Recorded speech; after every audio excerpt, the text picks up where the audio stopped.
না যাইও রাধার দুর্জয় মান, শেখর কহই কাঁদিয়া পড়া। এত যে গোবিন্দ কাঁদছে ছাড়ছে, রাধার মান যাচ্ছে না। তাই ভক্তমণ্ডলী ভক্তিমতী মায়েরা, আমার প্রাণ গোবিন্দ এখানে রাধার মান ভাঙানোর জন্য সামান্য কারণে তো আর মান নয় বাবা, এত বড় একটা ভক্ত ভগবানের উপর মান করেছে, মানে খুব একটা সামান্য কারণ নয়। গোবিন্দ আমার ভক্তের মান ভাঙাতে 7টা পদ্ধতি অবলম্বন করলেন। এক একটা পদ্ধতি প্রয়োগ করে করে ভগবান ভক্তের মান ভাঙানোর চেষ্টা করছে। তা পদ্ধতিগুলি কি কি আমি একটা একটা করে বলে দিই। 7টা পদ্ধতি: সাম, ভেদ, দান, নতি, ক্রিয়া, উপেক্ষা, রসান্তর। সাম, ভেদ, দান, নতি, ক্রিয়া, উপেক্ষা, রসান্তর। এই 7টা পদ্ধতিতে কৃষ্ণ আজকে তার প্রিয়তমা রাধারানীর মান একটা একটা করে ভাঙানোর চেষ্টা করছে। তা একবারে প্রথম পদ্ধতি কি? প্রথম পদ্ধতির নাম হচ্ছে সাম পদ্ধতি। ওমা ঘুমাচ্ছে, যে লীলা দিয়েছে বাবা, লীলা বড় বিরহের লীলা, ঘুমালে হবে? হরি বল। নাচ গানের লীলা নয়, বড় বিরহের লীলা। মন দিয়ে শোনো, ভালো লাগবে, ঘুমিয়ে যেও না। একটা রাত্রি তো জাগা, কাল থেকে আবার ঘুমাবে। তো চলো একটা একটা করে পদ্ধতি অবলম্বন করে ভগবান ভক্তের মান ভাঙাচ্ছে। একবারে প্রথম পদ্ধতি আমরা দেখব সাম পদ্ধতি। সাম মানে কি? প্রিয় বাক্যশ্চ রচনং যুক্ত তত গীয়তে, মানে প্রিয় বাক্য রচনা করে, মিষ্টি মিষ্টি কথা বলে, মধুর মধুর বাক্য রচনা করে মান ভাঙানোর চেষ্টাকে বলছে সাম। তাহলে মিষ্টি মিষ্টি কথা বলে মান ভাঙাচ্ছে। ও মায়েরা, জগতে বাবা গোবিন্দের থেকে মিষ্টি মিষ্টি কথা আর কে বা জানে? আজকে ভগবান কত মিষ্টি মিষ্টি কথা রাধারানীর সামনে বসে বসে বলছে, যাতে রাধারানীর আমার মানটা ভেঙে যায়। কি সুন্দর মিষ্টি মিষ্টি কথা বলছে দেখো। রাধারানীর কাছে বসেছে, কাছে বসে কি বলছে দেখো। ও রাধে, রাধে, কেউ তো জানে না তুমি তো আমার জীবনের সব। তুমি তো আমার জীবনের সব। তাই রাধারানীকে বোঝাচ্ছে, শোনো রাধে, ওগো শোনো শোনো ভানো বালা, প্রেমময়ীরা, তুমি বিনা এ জগতে আর কেহ না। শোনো শোনো ভানো বালা,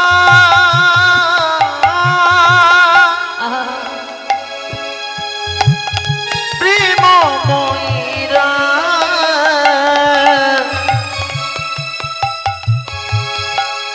তুমি বিনা এ জগতে আর কেহ না। ওগো তুমি মোর জপিত, ওগো রাধে গো তুমি মোর ধ্যান, আবার তুমি তন্ত্র, তুমি মন্ত্র, তুমি হরি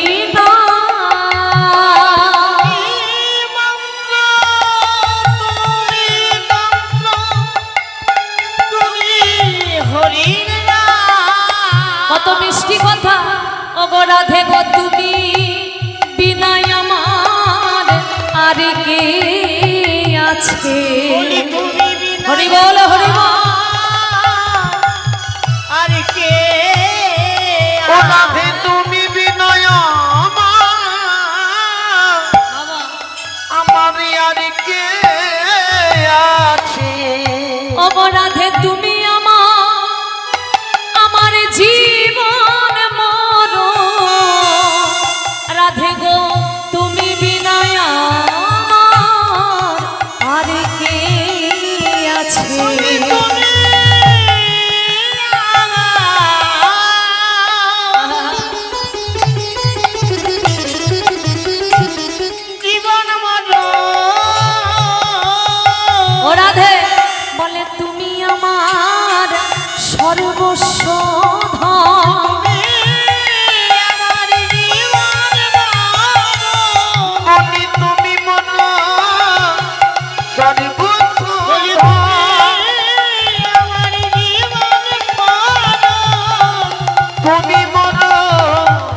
সর্বসুধ বলে তুমি আমার সর্বসুধ বলে তুমি আমার সর্বসুধ নিতাই গৌর হরি হরি আমার সর্বসুধ তুমি মনে সর্বসুধ আর কে বা আছে হরি বল হরি বল। দেখো কত মিষ্টি কথা বলছে। শুনো শুনো ভানুবালা প্রেমময়ী রায়, তুমি বিনা এ জগতে আর কেহ নাই। কত সুন্দর কত মিষ্টি কথা রাধে। কেউ তো জানে না যে তুমি আমার সব, তুমি আমার সব, তুমি আমার জীবন, তুমি আমার মরণ, তুমি আমার সর্বস্ব ধন। আর তোমার নামের যে কি গুণ তা তো কেউ জানে না। সবাই বলে কৃষ্ণ নামের গুণ আছে, কৃষ্ণ নামের গুণ আছে। হ্যাঁ গো, রাধা নামেরও যে গুণ আছে সেটাতে কি কেউ জানে? কেউ জানে না যে কৃষ্ণ নামের থেকে অধিক মহিমা হচ্ছে রাধা নামের গুণে। ও রাধে, তোমার নামের কত গুণ তা তো কেউ জানে না, কিন্তু আমি জানি। জানো, তোমার নাম ধরে যখন আমি বাঁশিটা বাজাই, সবাই বলে আমার বাঁশির গানে নাকি ধেনুবৎস পাল ছুটে আসে, আমার বাঁশির গানে নাকি পাথর বলে জল বয়ে যায়। আজও বৃন্দাবনে গেলে ওই ধেনুবৎস পালের চরণে চিহ্ন পাথরে আজও আছে। তা আমার গান শুনে যে ধেনুবৎস পাল ছুটে আসে, সে কি আমার বাঁশির গানে? কেউ তো জানে না। ওগো তুয়া নামে ধরি যাবে বাঁশরি বাজা,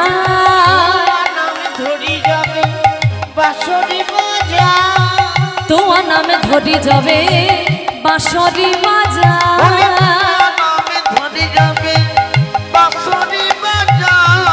সকলে ভুলিয়া সবে কাছে আসরা,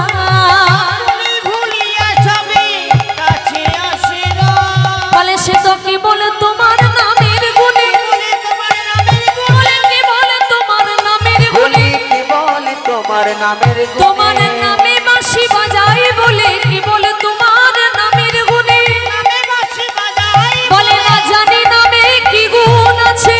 হরি হরি নামে কি গুণ আছে বলে তোমার নামের গুণে,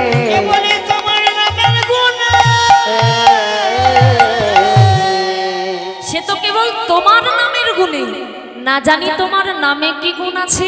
হরি বল হরি বল। ও মায়েরা, রাধা নামের মহিমা, রাধা নামের গুণ মনে রাখবে। আমার রাধা নামের এত মহিমা, আমার রাধা নামের এত গুণ। শাস্ত্র পড়ে কৃষ্ণ জানা যায়, কিন্তু বাবা শাস্ত্র পড়ে রাধা জানা যায় না। আর গোবিন্দ এমন করে যে রাধাকে পেল, সে তো সামান্য ছিল না, তার ভজন শক্তি তো সামান্য ছিল না। আজকে এত বড় ভগবান, যার ইচ্ছা ছাড়া গাছের পাতা নড়ে না, সেই ভগবান যে ভক্তের চরণ ধরে মানটা সাধছে, সে কি সামান্য রমণীর চরণ ধরে মান সাধছে? সামান্য রমণী নয়, যার চরণ ধরে সাধছে, কৃষ্ণ নামের থেকে অধিক মহিমা হচ্ছে তার নামে। জানো, এমন করে যে রাধা কৃষ্ণ পেল, কতটা তার ভজন শক্তি ছিল বলে রাধা কৃষ্ণ পেল। তোমরা জানো, আজকে একটা কথা যদি বলি, আজও সেই কথাটা শুনলে আমাদের সভ্য সমাজের মানুষ মুখে আঙুল দিয়ে হাসে। যে কথাটার নাম হচ্ছে ফুলশয্যা। রাধারানী ফুলশয্যা রাত্রিতে যে একটা রাত্রি বিধি তৈরি করেছে, একটা ছেলে একটা মেয়ের জন্য, একটা মেয়ের কাছে একটা ছেলের জন্য, যে রাত্রিটা তৈরি করেছে, কেন? এক ছাদের তলায় যদি একটা নারী একটা পুরুষকে চিনতে না পারে, একটা পুরুষ একটা নারীকে চিনতে না পারে, তাহলে সারা জীবন যদি এক ছাদের তলায় সংসার করে তবু আর একজনকে চিনতে পারবে না। কিন্তু এই জায়গাটাই বা এই রাত্রিটাই আমরা বা আমাদের মতো সাধারণ মানুষ নিজেদের কামনা বাসনা মেটাতে ব্যস্ত থাকি। কিন্তু মনে রাখবে, এই জায়গায় এই রাত্রিটাতে একমাত্র ব্যতিক্রম হচ্ছে যিনি রাধারানীর স্বামী, যার নাম হলো আয়ান ঘোষ। কোনোদিন রাধারানীকে কোনো জোর করেনি। কেন করেনি জানো? কারণ রাধারানীর ঘরে যখন ফুলশয্যার রাত্রিতে আয়ান প্রবেশ করলো,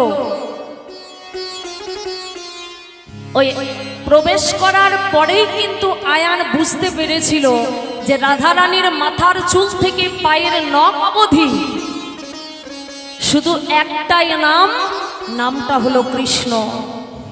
একে নিয়ে যদি সারা জীবন এক ছাদের তলায় সংসার করি, কোনোদিন আমাকে রাধারানী এতটুকু ভালোবাসতে পারবে না। তাই আয়ান ঘোষ সেই দিন রাধারানীকে বুঝতে পেরে বলেছিল, রাধে গো, আজকে থেকে সারা জীবনের জন্য আমি তোমার ওই দেহটাকে, আমার জন্য নয়, তোমার ওই দেহটাকে আমি চিরজীবনের জন্য কৃষ্ণ সেবার জন্য দান করে দিলাম।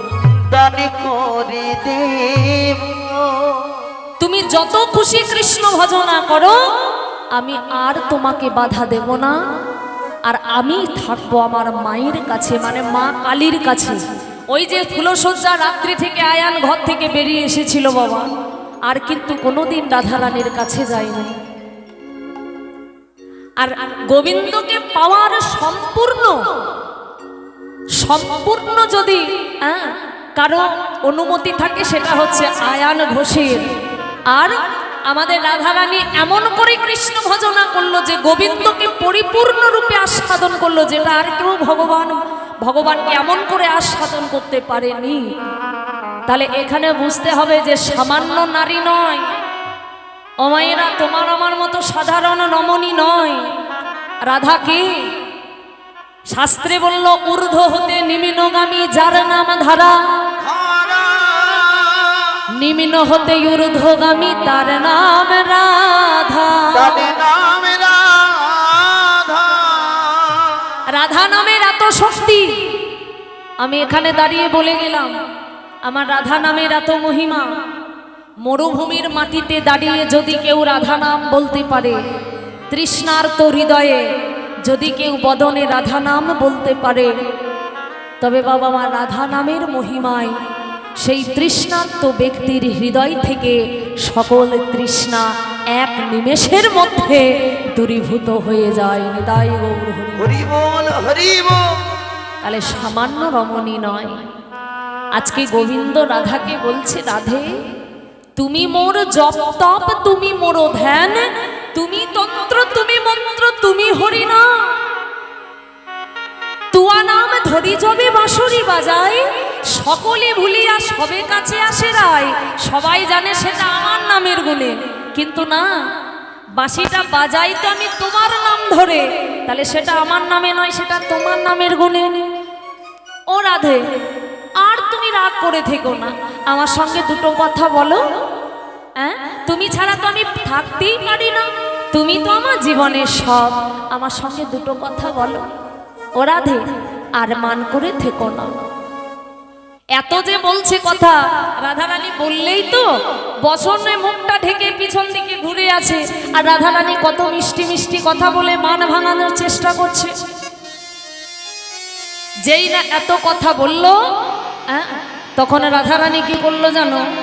গোবিন্দের কথাগুলো শুনে একবারে কোপ দিতে চাইছে, মানে একবারে রাগান্বিত চোখে গোবিন্দের দিকে চাইছে। এতে কবচন শুনি ধনী কোপে দিতে চায়, না যায় দূর জয়মান জ্ঞান দাসী,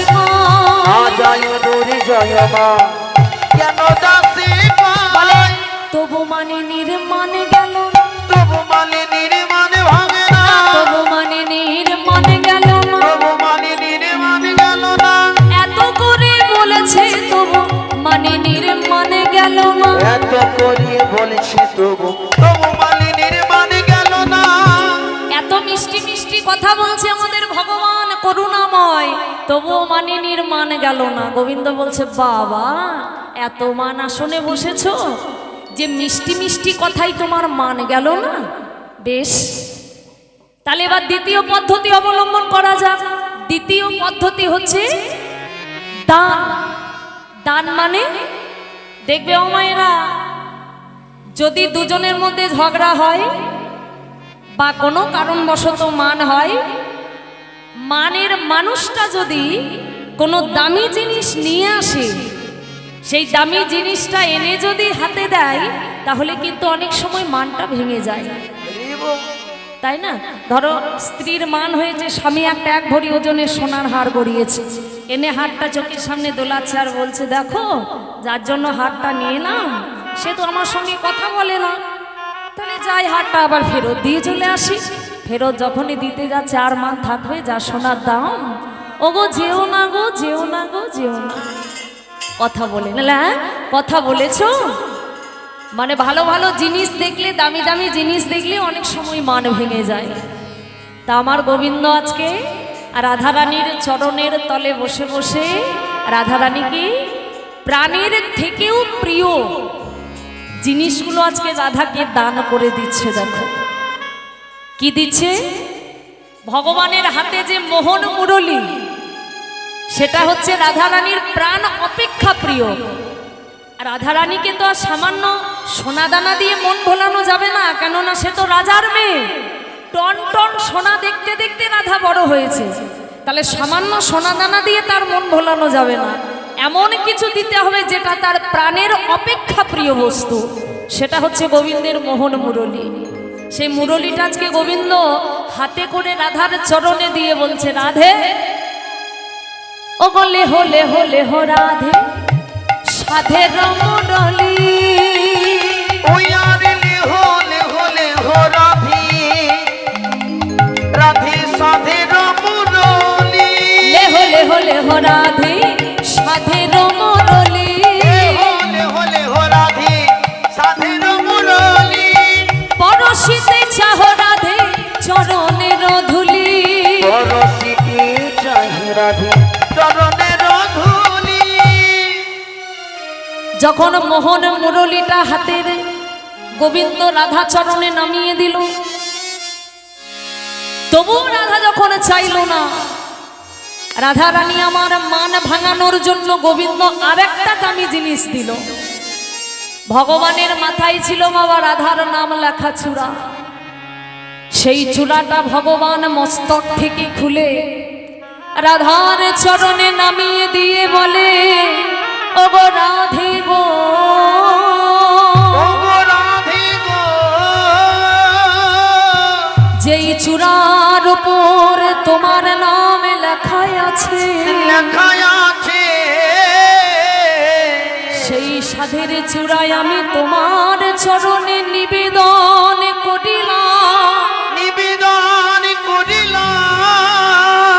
একবার তুমি আমার দিকে তাকিয়ে দেখো, তাকিয়ে দেখো।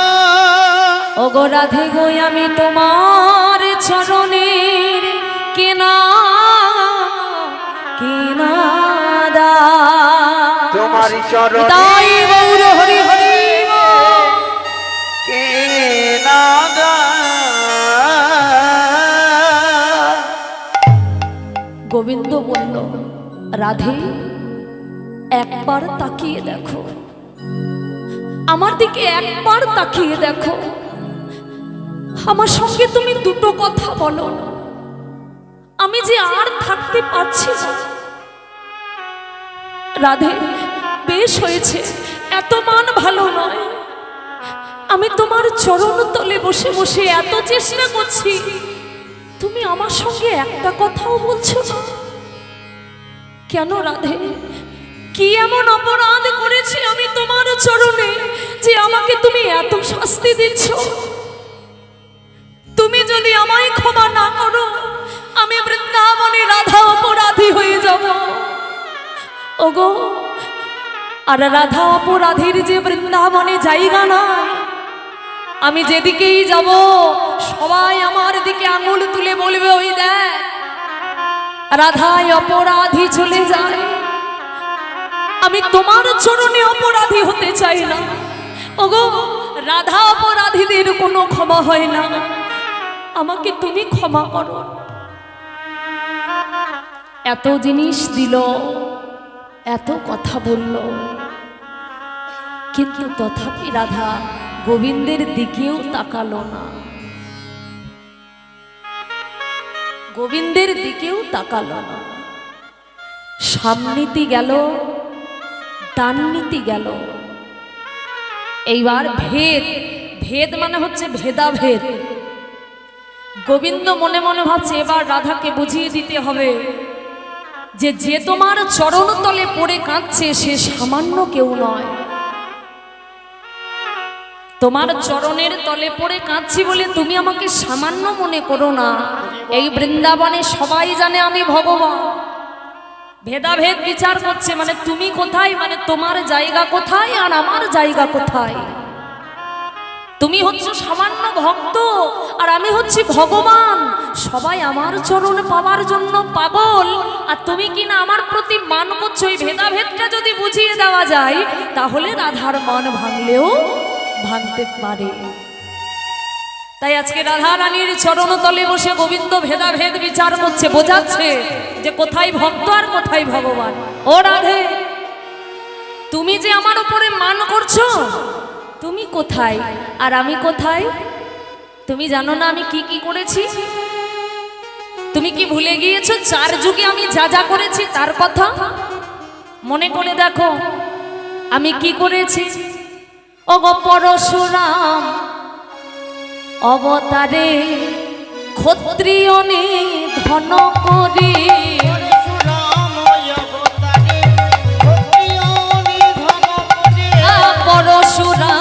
অবতারে ক্ষত্রিয়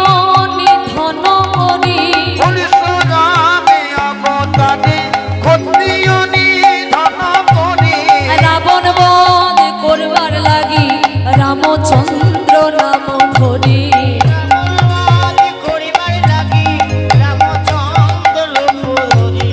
বলো বলো কে না জানে,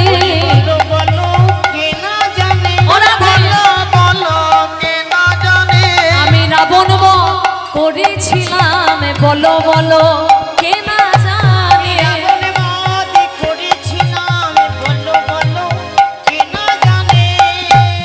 গোবিন্দ এবার ক্রোধ করে রাধেকে বলছে, আই রাধে, তুমি কি জানো না পরশুরাম অবতারে ক্ষত্রিয় নিধন করি। আমি পরশুরাম অবতারে ক্ষত্রিয় নিধন করেছিলাম। আবার রাবণ বধ করবার লাগে ত্রেতা যুগে আমি রামচন্দ্র নাম ধরেছিলাম। তুমি কি ভুলে গিয়েছো? আবার আমার চরণের কত গুণ জানো? ও রাধে, আমার চরণের গুণ শোনো। ওগো মোর পদ পরশ গুণে কাষ্ঠ তরি স্বর্ণ ভেলো,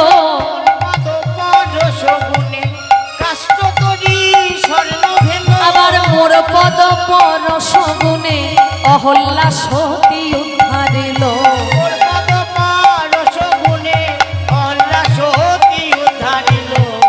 আমার চরণের গুণ জানো? মোর পদ পরশ গুণে কাষ্ঠ তরি স্বর্ণ ভেলো, মানে আমার চরণের পরশে কাঠের তরি সোনা হয়ে গিয়েছিল। আবার মোর পদ পরশ গুণে অহল্যা সতী উদ্ধারিল। অহল্যা কি ছিল বাবা? পাষাণী। সেই পাষাণী অহল্যা আমার চরণের পরশে আবার অহল্যা উদ্ধার হয়েছিল। তাই তুমি জানো না আমি কি কি করেছি? আমি রামচন্দ্র রূপে রাবণ বধ করেছি। আবার এই দাপর যুগে কি কি করেছি সে তো তুমি জানো। আমি কংসকে বধ করেছি, আমি অকাসুর বধ করেছি, আমি বকাসুর বধ করেছি, আমি তৃণাবত্তাসুর বধ করেছি। এমনকি এই বৃন্দাবনে আমি বাম হাতের কনিষ্ঠ অঙ্গুলি দিয়ে 7 দিন ধরে ওই গিরি গোবর্ধনকে ধরে রেখেছি। তুমি যে আমার উপরে মান করছো, আমি কি কি করেছি তুমি ভুলে গিয়েছো? কোথায় তোমার জায়গা আর কোথায় আমার জায়গা? এতগুলো কথা যখন বললো না বাবা, তখন রাধারানী কি করলো জানো? এমন একটা ভাব করলো, মেয়ে ছেলেকে সব কথা বলে বোঝাতে হয় না, অঙ্গভঙ্গিতেও বোঝা যায়। মানে এমন একটা ভাব করে ললিতার দিকে তাকালো যে, ললিতা ও যদি অতই বড় আর আমি যদি এতই ছোট, কি দরকার আছে আমার মতো ছোটর কাছে থাকার? দরজা খোলা আছে, ওকে দরজাটা দেখিয়ে দিয়ে চলে যেত। তবুও মানিনীর মান গেল না। এইবার গোবিন্দ মনে মনে ভাবল, নতি পদ্ধতি অবলম্বন করতে হবে। কঠিন পদ্ধতি বাবা। নতি মানে ভগবান আমার ভগবান হয়েও ভক্তের চরণ তলে মাথাটাকে নত করে দিল। মাথাটাকে নত করে দিল ভগবান। ভগবান হয়ে ভক্তের চরণ যুগলে কৃষ্ণ মান ভাঙাতে গিয়ে নিজের মাথার উপরে তুলে ধরেছিল গোবিন্দ। ভগবান আমার আস্তে আস্তে রাধারানীর চরণ তলে গেছে, আর চরণ তলে গিয়ে বলছে, রাধে আর কত কষ্ট দেবে আমাকে? এত কি মান ভালো যে চরণ পাবার লাগি যোগী ঋষি মুনি যুগ যুগ সাধনা করে, যে চরণ পাবার লাগে ৩৩ কোটি দেব দেবতা লালায়িত হয়ে বসে আছে। তুমি তুমি আমার সঙ্গে এত মান করেছো যে এত কিছু করছি তবু তোমার মান ভাঙছে না। রাধে এত মান ভালো নয়। আমি অঞ্চলে পেতে দাঁড়ালাম, তোমার মান আমাকে ভিক্ষা দাও, আমার সঙ্গে দুটো কথা বলো, তোমার মান আমাকে ভিক্ষা দাও। ওগো রাধে গো, আর মান করো না, এত মান ভালো নয়। আমি অঞ্চলে পেতে দাঁড়ালাম, আঁচলটাকে পেতে দিয়েছে রাধে, তোমার ওই মান মনি তুমি আমার অঞ্চলে ভিক্ষা দাও, আর মানাসনে বসো না। এই অঞ্চলে পেতে দাঁড়িয়েছি, আমাকে মান মনি ভিক্ষা দাও, আর তুমি আমার উপরে মান করো না, এত মান ভালো নয়। আমি তোমার চরণ তলে মাথাটা নত করেছি, এত মান কি ভালো? সখীরা দূর থেকে বলে উঠল, রাধে একটা কথা মনে রাখবি, মুক্তার সোহাগে সুতার আদর। মুক্তাকে সবাই ভালোবাসে বাবা, কিন্তু সুতাকে কেউ ভালোবাসে না। কিন্তু মুক্ত দিয়ে যদি সুতোর মালাটা গাঁথা থাকে, তবে মুক্তার মালাটাকে আদর করতে করতে সুতোটাও কিন্তু আদর পেয়ে যায়। তাই রাধে, মুক্তার সোহাগে সুতোর আদর মানে মান থাকতে কথা বল। সে যদি চলে যায়, তোর মতো কৃষ্ণের অনেক আছে, কিন্তু তোর যে কৃষ্ণ ছাড়া আর কেউ নেই। তাই গোবিন্দকে যদি তুই হারাস, তোর মতো তার অনেক আছে, শেষ পর্যন্ত তুই কাঁদবি রাধে।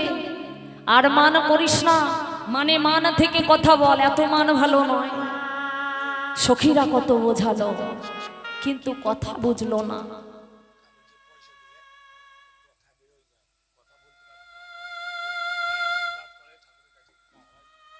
জয় নিতাই। যে বাবা ঠাকুর আমাকে উপহার দিয়েছে 20 টাকা, আমি ভগবত চরণে প্রার্থনা করি উনি যেন অবশ্যই কথা বলতে পারেন, সুস্থ হয়ে যান, সম্পূর্ণ সুস্থ হয়ে তিনি যেন আবার কথা বলতে পারেন। এই প্রার্থনা আমি ভগবানের চরণে জানাই।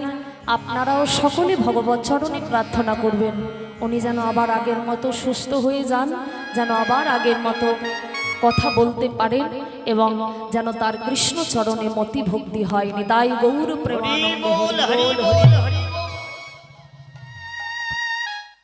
রাধারানী তবুও কথা বলল না। গোবিন্দ মাথাটা চরণ তলে নামিয়ে দিল, আর নামিয়ে দিয়ে বলছে, রাধে গো তমসি মম জীবন জীবন তমসি মম ভূষণ তমসি মম ভব জলধরত্ন সরগরল খণ্ড মম শিরসি মণ্ডল দেহি পদপল্লভ মুদার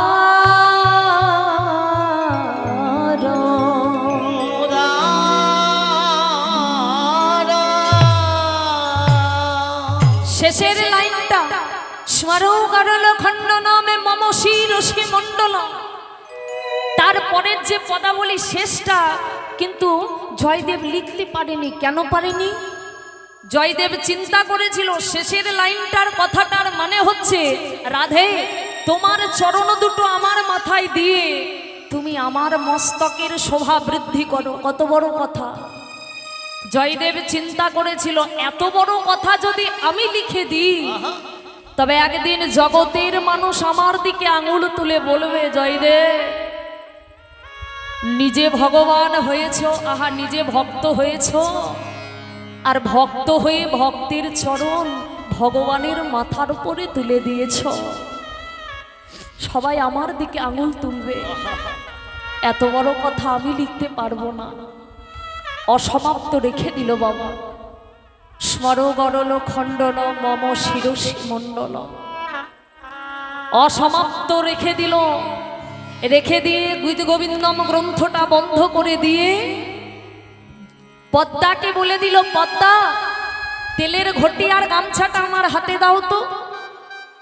তেলের ঘটি আর গামছাটা পদ্মা যখন জয়দেব গোস্বামীর হাতে দিল, জয়দেব বলল আমি স্নান করে আসি। স্নান করতে চলে গেল। এদিকে ভগবান মনে মনে করলো, জয়দেব তুমি রাধার চরণ আমার মাথাতে দিতে পারলে না।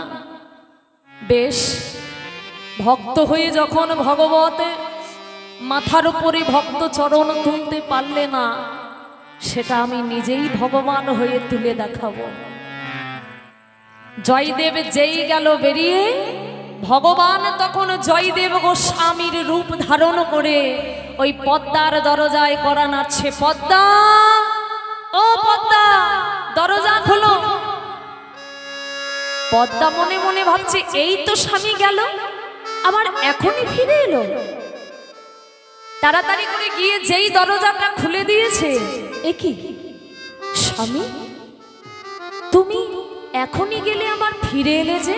আসলে কি বলতো পদ্মা, যেতে যেতে না আমার অসমাপ্ত শ্লোকটা মনে পড়ে গেল। ভাবলাম যদি ভুলে যাই, তাই ভাবলাম লিখে দিয়ে তারপরে যাব। সঙ্গে সঙ্গে পদ্মাকে বলল, পদ্মা যাও, আমার জন্য একটু বাড়িতেই স্নানের ব্যবস্থা করো। পদ্মাবতী জল এনে দিল। ভগবান বেশি জয়দেব স্নান করলো।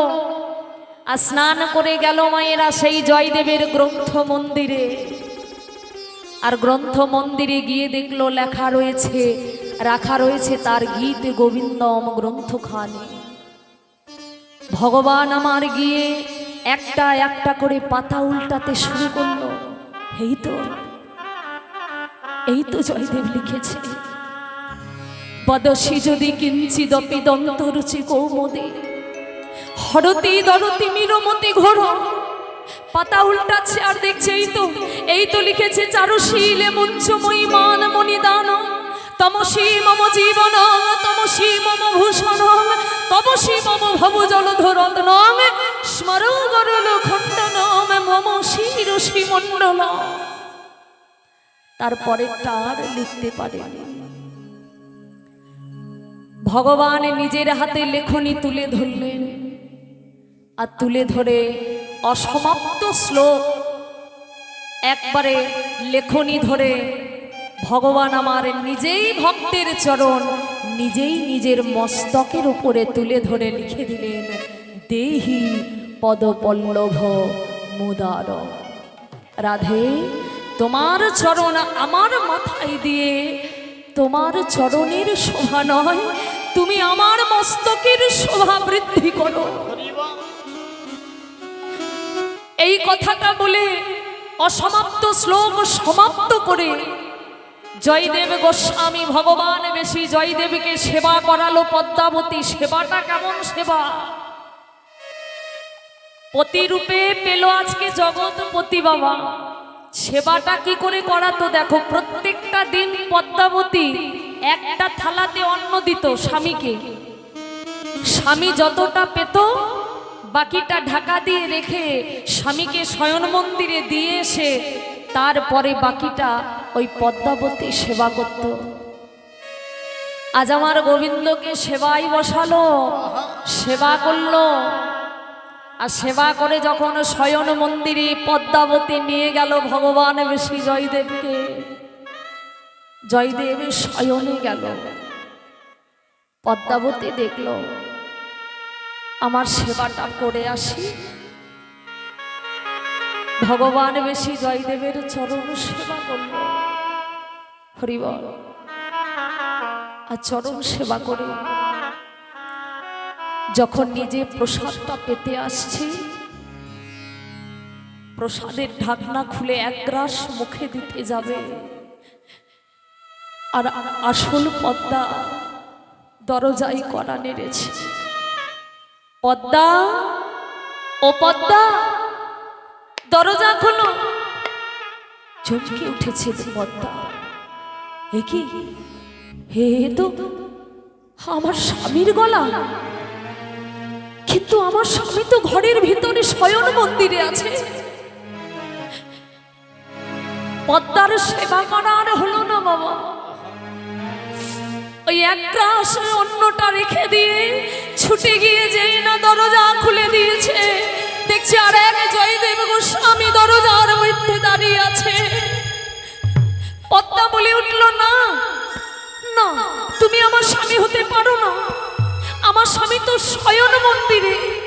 আমি নিজে আমার স্বামীকে স্নান করিয়ে সেবা করিয়ে চরণে সেবা দিয়ে তাকে শয়নে রেখে এসেছি। তুমি আমার স্বামী হতে পারো না। জয়দেব বলে উঠল, আচ্ছা পদ্মা, যে তোমার বাড়ি এসেছে তার হাতে কি তেলের ঘটি আর গামছাটা ছিল? ভালো করে মনে করি পদ্মা দেখল, না তো, তেলের ঘটি গামছা তো ছিল না।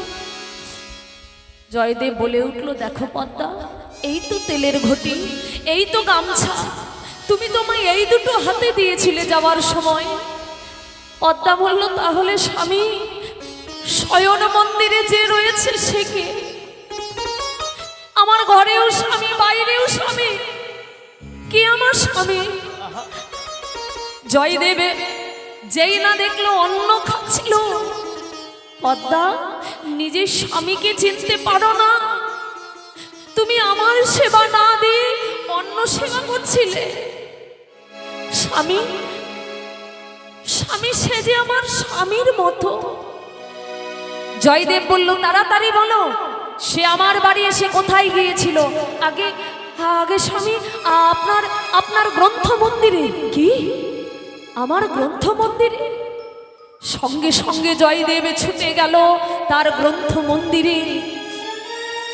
গীত গোবিন্দম খুলে একটা একটা করে পাতা উল্টাতে উল্টাতে যখন শেষ পাতায় পৌঁছে গেল, দেখলো অসমাপ্ত যে শ্লোকটা জয়দেব লিখতে পারেনি, সেই অসমাপ্ত শ্লোকটা ওই ভগবান বেশি জয়দেব এসে সমাপ্ত করে লিখে দিয়েছে।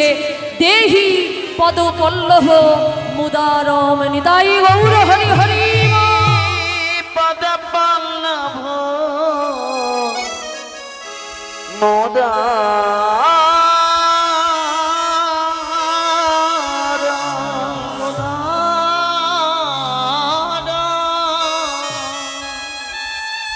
ও বাবা, আর জয়দেবের বুঝতে বাকি থাকলো না। আর ঘরে কে এসেছে? পদ্মা। যে এসেছে সে কোথায়? স্বামী, স্বামী সে শয়ন মন্দিরে। পদ্মা, আর দেরি করো না, আমাকে তাড়াতাড়ি নিয়ে চলো। জয়দেব যখন পদ্মাকে টানতে টানতে নিয়ে গেল শয়ন মন্দিরে, দেখলো বাবা স্বয়ং মন্দিরে আর কেউ নেই, কিন্তু কেউ যে একজন ছিল সেটা পরিষ্কার বোঝা যাচ্ছে। আমার ভগবানের শরীরের অষ্টপদ্মের গন্ধে ঘর যেন ময়। হরি বল হরি বল। সারা ঘরময় ভগবানের অষ্টপদ্মের গন্ধ ছড়িয়ে আছে। সঙ্গে সঙ্গে জয়দেব গোস্বামী পদ্মার চরণ দুটো জড়িয়ে ধরে বলল, পদ্মা,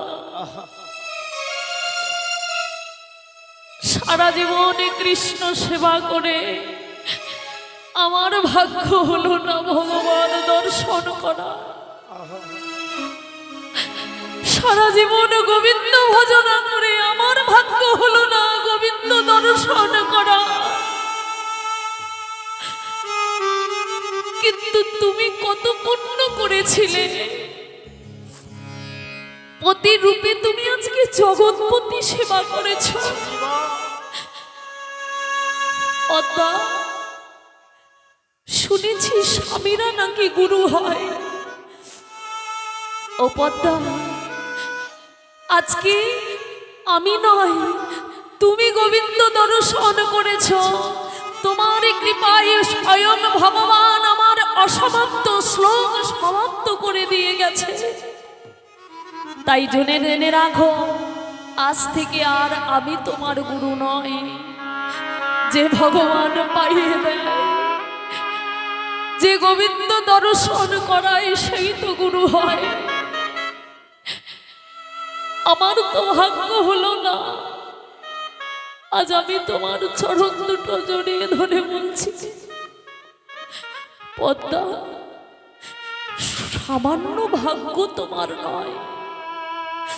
এক জন্মের ভাগ্যে কোনোদিন কৃষ্ণ দর্শন হয় না। পদ্মা,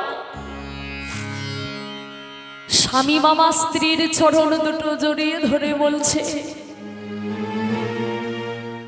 ওগো পদ্মা গো,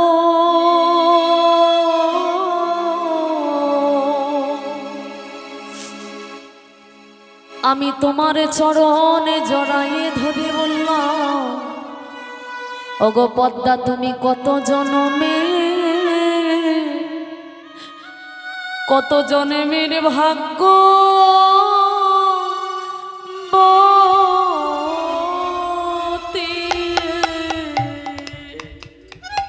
ওগো পদ্মা গো,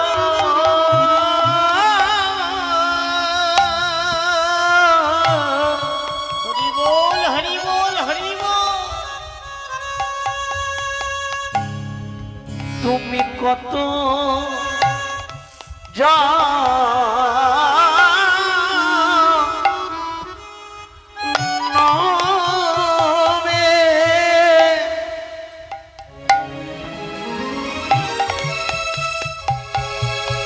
কত জনমের ভাগ্য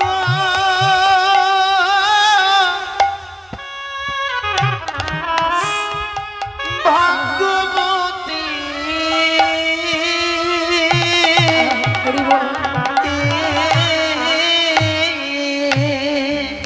পতি রূপে পেলে। ও পদ্মা, আজ পতি রূপে পেলে,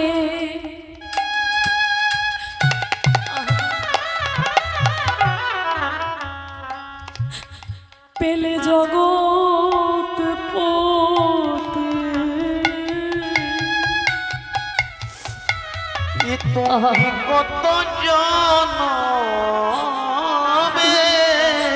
তাই গৌর হরি বল হরি বল হরি। কত জনমের ভাগ্য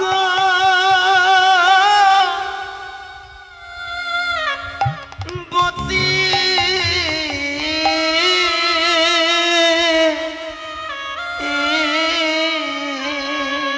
পদ্মা,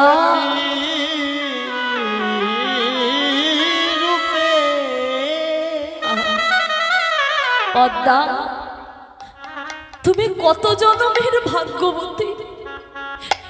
আজ আজ থেকে আমি তোমার গুরু নয়, আমি তোমার যুগল চরণে জড়াইয়ে ধরে বলি পদ্মা, আজ হতে তুমি হলে আমার গুরু।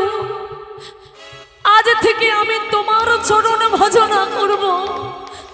তুমি হলে আমার গুরু, যে গোবিন্দ দর্শন করায় সেই তো গুরু। তুমি কত জনমের ভাগ্যবতী, তাই তোমাকে আমি আজ থেকে আমার গুরু বলে স্বীকার করে নিলাম।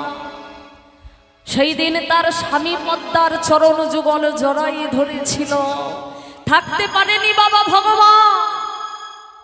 ভক্তের চরণ তলে মাথাটা নত করে দিয়ে রাধা রানীকে বলল, রাধে মান করো না, আর মান ভালো নয়, আমার সঙ্গে কথা বলো, আমি আর পারছি না।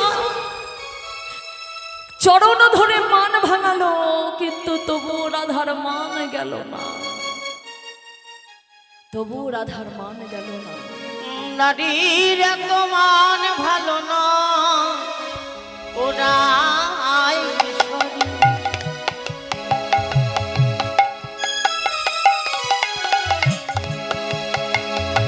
বলি নারীর এত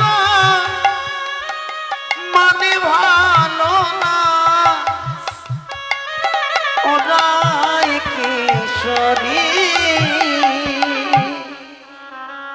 এত করেও যখন মান গেল না, গোবিন্দ মনে মনে বলল, এত তোমার মান, কি মনে করো আমাকে রাধে? আর কত কষ্ট দেবে? আমি গরুর রাখাল, আমি কি তোমাকে ভালোবাসি না? এত মান কি ভালো? একটু কথা বলো। কথা যখন বলল না, তখন গোবিন্দ মনে মনে ভাবলো, এর পরের পদ্ধতি আমি এবার অবলম্বন করব, যার নাম হলো ক্রিয়া। ক্রিয়া মানে কিছু করে দেখানো, কিছু করে দেখানো। কিরকম কিছু করে দেখানো? হয়তো ধরো কেউ, মনে করো মায়েরা বোঝানোর জন্য বলছি, আমাদের দলে যে শ্রীখোল বাদক আমাদের সোমনাথ বাবু, আমার দলে খোল বাজাতে বাজাতে তার স্ত্রীর জন্য একটা শাড়ি কিনে নিয়ে গেছে। একটা সুতির ছাপা শাড়ি স্ত্রীর হাতে যখন দিয়েছে, তখন স্ত্রী রেগে গিয়ে বলছে, সামান্য একটা শাড়ি নিয়ে এসেছো, ভালো শাড়ি আনতে পারো না? এই বলে শাড়িটা ছুঁড়ে ফেলেছে। সে কিন্তু ঘর থেকে বাইরে বেরিয়ে গেছে। বলে, এই সংসার আমায় ভালোবাসে? এই ভালোবাসা? আমি থাকবই না সংসারে। সংসার ছেড়ে বেরিয়ে গিয়েছে একবারে সোজা নবদ্বীপ। নবদ্বীপে ধরো একটা মন্দিরে খোল বাজাচ্ছে, শিখোল সঙ্গত করতে করতে এক আমেরিকার বাবু এসে তার খোল বাজা দেখে কিন্তু খুব পছন্দ হয়েছে। সঙ্গে সঙ্গে তাকে সেখান থেকে নিয়ে গিয়ে একবারে সোজা কনফারেন্সে খোল বাজাই দিয়েছে।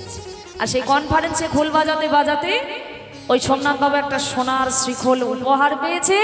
এবার সেই শ্রীখোলটা সোনার শ্রীখোল নিয়ে যখন সে নিজের বাড়ি ঢুকছে, তখন তার স্ত্রী দেখছে, ওরে বাপ রে বাপ, এত বড় খোল, সোনার খোল উপহার পেয়েছে, এত বড় জিনিস করে দেখিয়ে দিল আমার স্বামী। এরকম কিছু বড় জিনিস করে দেখালেও অনেক সময় মান ভেঙে যায়। তা গোবিন্দ মনে মনে ভাবলো, আমিও আজ তোমায় একটা বড় কিছু করে দেখাবো। তুমি তো শুধু জানো যে আমি গরু চড়াই বলে আমি রাখাল। শুধু আমি রাখাল নয়, আজ এমনই কিছু করে দেখাবো যে তুমিও বুঝবে আমি কে। এই বলে কি করছে দেখো, ভগবান আমার আজকে পুরোহিত সেজেছে। আজকে রাধারানী প্রচন্ড মান আসনে বসেছে, দুর্জয় মান, এত এত চেষ্টা করছে, মান ভাঙছে না। তাই কি করছে গোবিন্দ আমার মনে মনে ভাবছে যে রাধারানী মান আসনে বসে একবারে চণ্ডী রূপ ধরেছে। তাই রাধারানী যদি চণ্ডী রূপ ধরে, তাহলে আজ আমি সেই চণ্ডীর পুজো করে দেখাবো যে আমি শুধু গরু চড়াতে জানি না, আমি কঠিন কঠিন মন্ত্র উচ্চারণ করে আমি ব্রাহ্মণের কাজও করতে পারি। এই বলে রাধারানী ধরেছে চণ্ডী রূপ, আর গোবিন্দ আমার ওই চণ্ডীর চরণ তলে বসে বসে চণ্ডী পুজো করছে। কি বলছে, তোরা দেখবি যদি আই, তোরা দেখবি যদি আই, মান চণ্ডীর পুজো করে রসিক শেখর শ্যামরা দেখবি যদি আই তোরা দেখবি যদি আই মানচণ্ডীর পূজা করে রসিক শেখর শ্যামরা তোরা দেখবি যদি দেখবি যদি আয় মান চণ্ডীর পুজো করে রসিক শেখর শ্যামরা তোরা দেখবি যদি তোরা দেখবি যদি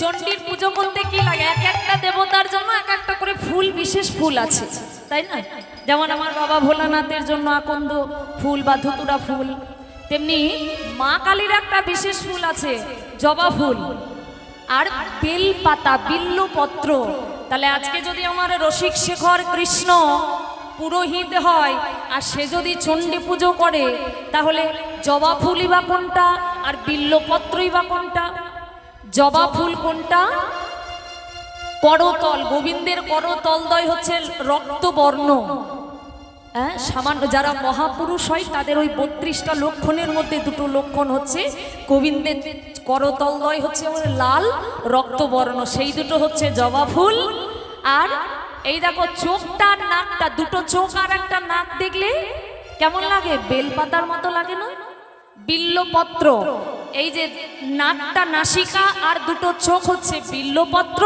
আর করতল দুটো হচ্ছে জবা ফুল ওগো নাসা দল বিল্ল দল জবা পুষ্প করতল আশা দল বিল্ল দল জবা পুষ্প করতল আরে আশা দল বিল্ল দল জবা পুষ্প করতল আখি জল গঙ্গা জল আখি জল গঙ্গা জল বলে আখি জল গঙ্গা জল আখি জল গঙ্গা জল ইচ্ছে চণ্ডীর রাঙা পা জল গঙ্গা জল দিচ্ছে চণ্ডীর রাঙা পা তোরা দেখবি যদি তোরা দেখবি যদি আর চণ্ডীর পূজা করে রসিক শেখর শ্যামরা আর চণ্ডীর পূজা করে রসিক শেখর শ্যামরা তোরা দেখবি যদি দেখবি যদি মান চণ্ডীর পুজো করছে আজকে রসিক শেখর শ্যামরাই ওই চরণ চণ্ডী রূপী রাধার চরণে পড়েছে আর কঠিন কঠিন মন্ত্র উচ্চারণ করে মা কালীর পুজো করছে ও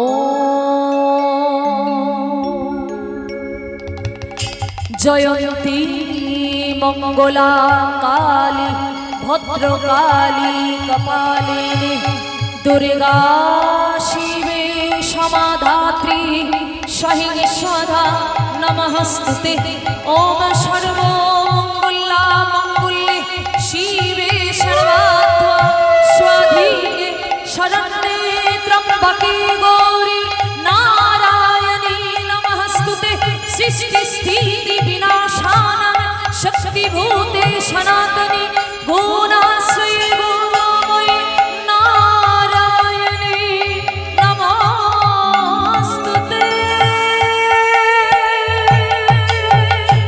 উলুধ্বনি মায়ের আমার উলুধ্বনি দাও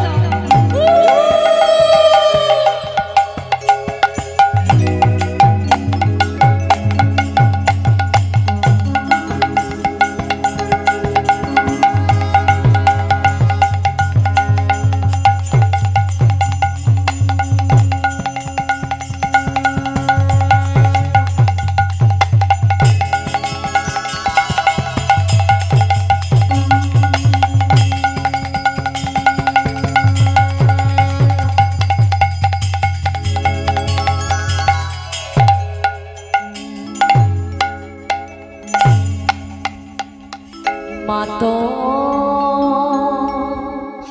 চোখের কাজ সারা গায়ে মাখিয়ে দিল তোর চোখের কাজ সারা গায়ে মাখিয়ে দিল আবার সাজিয়ে দিল শ্মশান চিতা দিল শ্মশান চিতা আবার সাজিয়ে দিল শ্মশান চিতা আবার সাজিয়ে দিল শ্মশান চিতা সীতা ভস্য দিল কে সাজিয়ে দিল কে হে মাতর চোখের কাজল সারা গায়ে মাখিয়ে দিল কে তোর চোখের কাজল সারা গায়ে মাখিয়ে দিল কে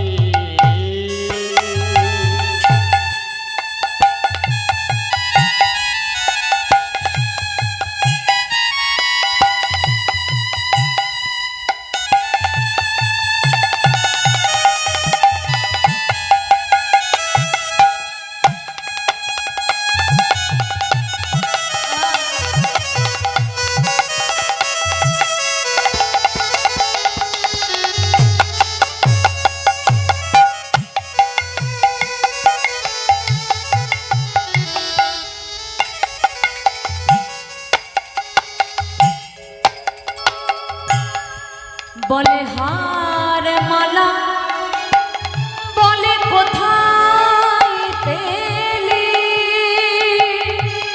ওই যোগিনী সে যে হার মালা কোথায় পেলি যোগিনীর সাথ সেজে দিলি তোর গৌরী নামটি বল না মাগো। গৌরী নামটি বলে না মাগো। তোর গৌরী নামটি বলে না তো ঘরে নীল কে সাজিয়ে দিল কে মাতর চোখের কাজল সারা গায়ে মাখিয়ে দিল কে মা তোর চোখের কাজল সারা গায়ে মাখিয়ে দিল কে? সাজিয়ে দিল কে মা মা তুই আমাকে একটু কৃপা কর যেই না কঠিন কঠিন মন্ত্র উচ্চারণ করে গোবিন্দ চতুরের শিরোমণি করল চণ্ডী পূজা, কিন্তু তথাপিও তার মান ভাঙল না। পদ্ধতিটা গেল ক্রিয়া, এর পরের পদ্ধতি হচ্ছে উপেক্ষা।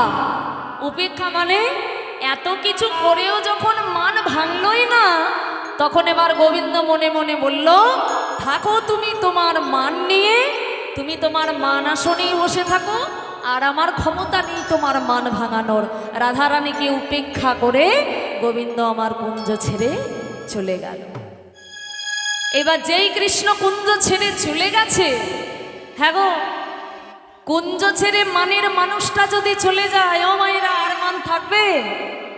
মানের মানুষ ছিল, মান ছিল, এইবার যাকে নিয়ে মান সেই তো চলে গেল, আর মান করবে কাকে নিয়ে? যেই গোবিন্দ চলে গিয়েছে, আস্তে আস্তে রাধার ঘোমটা মুখটা ঢাকা ছিল, দেখেছে আর কোনো সারা শব্দ নয়, তাই তাড়াতাড়ি করে ঘোমটাটা সরিয়ে ললিতাকে বলছে, ললিতা আমার কৃষ্ণ কি চলে গেল?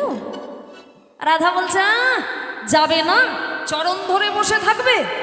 কত করে বললাম এত মান ভালো নয়, মানে মান থাকতে কথা বল, তুই আমাদের কথা শুনলি না, এবার বেশ হয়েছে। রাধারানী তখন বলছে, সখী রে, আমি না হয় মান করেছিলাম, তোরা তো মান করিসনি, তোরা তো আমার বধূকে ধরে রাখতে পারতিস, এমন করে কেন বধূকে যেতে দিলি?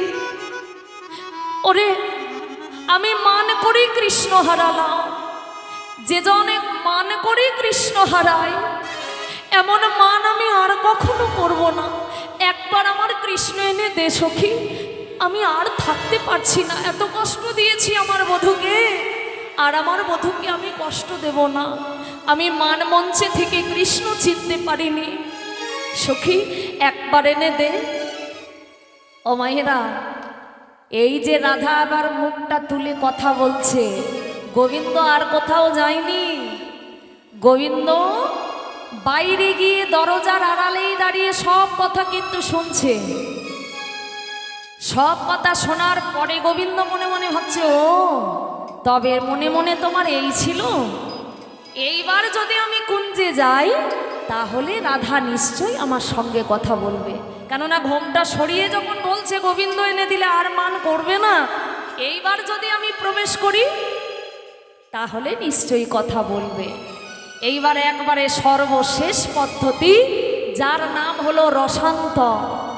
দেখো গোবিন্দ এবার রাধারানীকে দেখে কি করেছে, আবার কুঞ্জের ভিতরে কিছুক্ষণ পর প্রবেশ করছে। জয় রাধে জয় রাধে জয় রাধে। রাধে রাধে। যেই বলেছে জয় রাধে জয় রাধে জয় রাধে, গোবিন্দ কথা বলবে, রাধা কথা বলবে কি গো?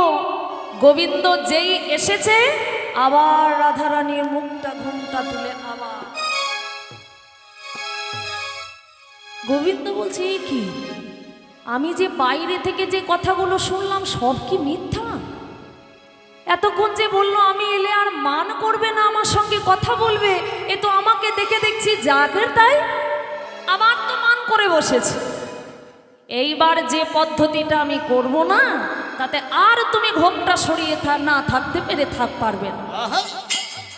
সর্বশেষ পদ্ধতির নাম হলো রসান্তর, মানে একটা নতুন রসের সৃষ্টি।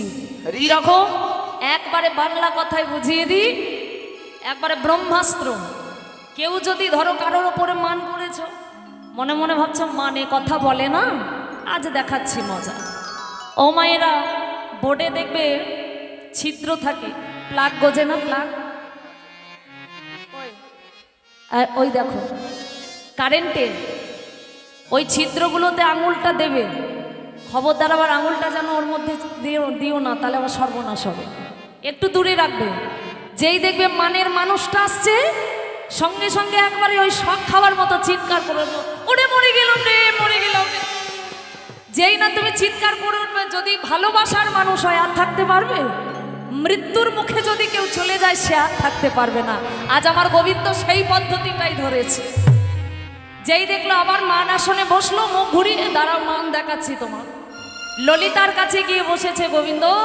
ও ললিতা, জানো তোমাদের রাধা তো আমার সঙ্গে কথা বললো না, তা জানো এই কুঞ্জ থেকে যখন আমি বেরিয়ে চলে গেলাম, একটা জ্যোতিষীকে না হাত দেখালাম, আর জ্যোতিষী আমার হাতটা দেখে বলল, আমি না আর 2-4 দিনের বেশি বাঁচবো না। তা মরে তো যাবই, তোমাদের রাধারানী তো আর আমার দিকে তাকালো না। তা কোনোদিন যদি রাধার মান ভাঙে, রাধাকে বলো যে আমি তার কাছে এসেছিলাম, তোমাদের রাধা ভালো থাকুক এই আমি চাই, আর তো আমি বাঁচবো না।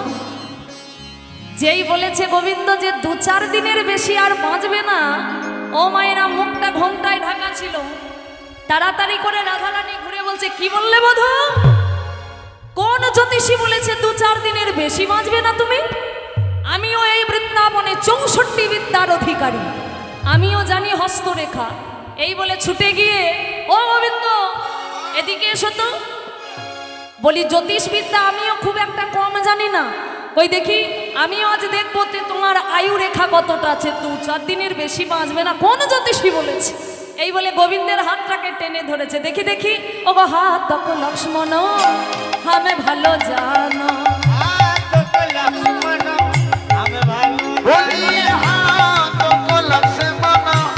ভালো জানাই মোছো পরমায়ু তো হে দানো। বলে দেখি দেখি হাত আমি দেখি, দেখি দেখি হাত আমি দেখি হস্তরেখা ভালো জানি, দেখি দেখি হাত আমি দেখি। ও মাধব, আরে কে বলেছে 2-4 দিনের বেশি বাঁচবে না? এই তো লম্বা পরমায়ু আছে। বাবা, কোন জ্যোতিষীকে হাত দেখিয়েছো হে? তবে শুনে নাও, তোমার যা পরমায়ু আছে থাক, মধু পরমায়ু তো হে দিনু দান। আমারও যত পরমায়ু আছে সব পরমায়ু আমি তোমায় দিলাম, তুমি লক্ষ লক্ষ বছরে বেঁচে থাকো আমার পরমায়। এবার যেই না রাধা হাতটা ধরেছে, গোবিন্দের হাতটা ধরেছে, গোবিন্দ তখন মুচকি হেসে বলছে, ও রাধে, আমায় যদি এত ভালোবাসো, আমার হাতটা ধরেছ, তাহলে আমায় তাড়িয়ে দিলে যে। তখন রাধারানীর এবার লজ্জা পেয়ে গেছে। এতক্ষণ যা করেছে সেটা তো সে নিজে করেনি, মোহিত হয়ে করে ফেলেছে। যে ভালো মানুষ, ভালোবাসার মানুষের মৃত্যুর খবর শুনে থাকা যায়? তারপরে যেই কৃষ্ণ বলে দিয়েছে আমার হাত ধরেছ, তবে আমায় তাড়িয়ে দিলে যে। তখন রাধারানী এবার লজ্জা পেয়েছে। আর লজ্জা পেলে দেখবে মেয়েদের একটা নিয়ম আছে, বাম পায়ের বৃদ্ধা অঙ্গুলি দিয়ে মাটি ওঠাবে, লজ্জা পেয়ে মুখটা নিচু করে মাটি ওঠাবে। আজ রাধারানীও তাই করেছে, মুখটা নিচু করে দিয়েছে। আর গোবিন্দকে বলছে, ও বধূ, বধূ তুমি যে চলে গেলে, বলছি কি, বলে আমি কি তোমায় যাও বলেছি, আমি কি তোমায় যাও বলেছি, আমি কি তোমায় যাও বলেছি, আমি কি তোমায় যাও বলেছি, আমি যাও কথা কি বলতে পারি, আমি কি তোমায় যাও বলেছি, বলি যাও কথা কি বলতে পারি, আমি কি তোমায় যাও বলেছি, যাও কথা কি বলতে পারি, আমি কি তোমায় যাও বলেছি। যাও কথা কি বলতে পারি, আমি কি তোমায় যাও বলেছি। লজ্জা পেয়ে মুখটা নিচু হয়ে গেছে। বধূ, আমি তো তোমায় তাড়িয়ে দিইনি, তুমি তো চলে গেলে। ও বধূ, আমি ভুল করেছি তোমার ওপর মান করে, এই বৃন্দাবনের মাটি ছুঁয়ে প্রতিজ্ঞা করলাম, এই কুঞ্জে বসে তোমার সামনে দাঁড়িয়ে প্রতিজ্ঞা করলাম, যে মান করলে কৃষ্ণ হারাতে হয়, যেই মান করলে বধূকে হারাতে হয়, আমি প্রতিজ্ঞা করলাম বধূ, সেই মান এই জীবন থাকতে আমি আর কোনো দিনের জন্য করব না, করব না, করব না। এই বলে দুই বাহু প্রসার করে আমার রাধা রানী তার প্রাণনাথকে কোলে নিল।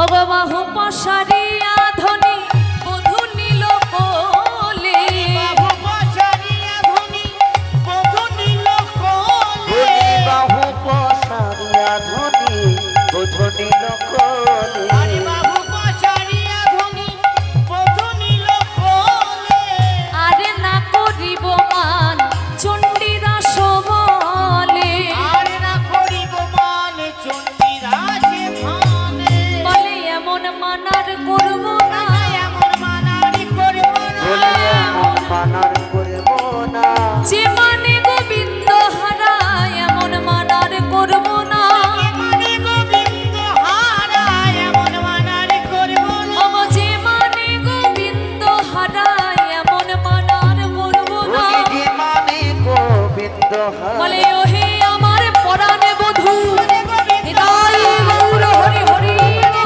বলে ওহে আমার পরাণ বধূ, মানে গোবিন্দ হারা, ওহে আমার পরাণ বধূ, মানে গোবিন্দ বলে হারা, ওহে আমার পরাণ বধূ। এমন মানারি করব না, বলে আর আর না করিব মা চণ্ডীদাসী বলে। আরে না করিব মান চণ্ডীরাজে ভানে। গোবিন্দকে রাধা রানী দুই বাহু প্রসার করে জড়িয়ে ধরল। সখীরা বলছে, এই রাধে, তোর ইচ্ছা পূরণ হলো কৃষ্ণ পেলি, আর কৃষ্ণের ইচ্ছা পূর্ণ হলো রাধা পেলি, কিন্তু আমাদের ইচ্ছা তো পূর্ণ হলো না। আমাদের ইচ্ছা একবার তোরা দুইজনে যুগল হয়ে দাঁড়া, আমরা সবাই মিলে দাঁড়িয়ে দাঁড়িয়ে তোদের যুগল রূপ দর্শন করি। তাই রাধা কৃষ্ণ একসঙ্গে কুঞ্জ মাঝে যুগল হয়ে দাঁড়ালো, আর সখীরা সবাই যুগল দর্শন করে জয় দিচ্ছে। বলো রাধা রানী কি, শ্যাম সুন্দরী কি, বৃন্দাবন ধাম কি, গৌর ভক্ত বৃন্দ কি। ও বলি দাঁড়ালো সে মেরুবাণী, তাই গৌর হরি। নবীনা কিশোরী গো, নবীনা কিশোরী। ধরালো স্বামীর বলে, নবীনা কিশোরী গো, নবীনা কিশোরী। বলি দাঁড়ালো সে মেরুবাণী, নবীনা কিশোরী গো, নবীনা কিশোরী দাঁড়ালো শ্যামের বামে নবীনা কিশোরী গো নবীনা কিশোরী এই চাঁদি বদনে ভক্তগণে বন হরি হরি গো বন হরি হরি হরি হরি বল হরি বল। বলো হরি হরি গো বলো হরি হরি বলি দাঁড়ালো শ্যামের বামে নবীনা কিশোরী গো নবীনা কিশোরী দাঁড়ালো শ্যামের বামে নবীনা কিশোরী গো হরি হরি বল। কিশোরী চলো একটা ভজন গাইতে গাইতে আমরা লীলা বিশ্রামে রাখবো। জয় রাধে।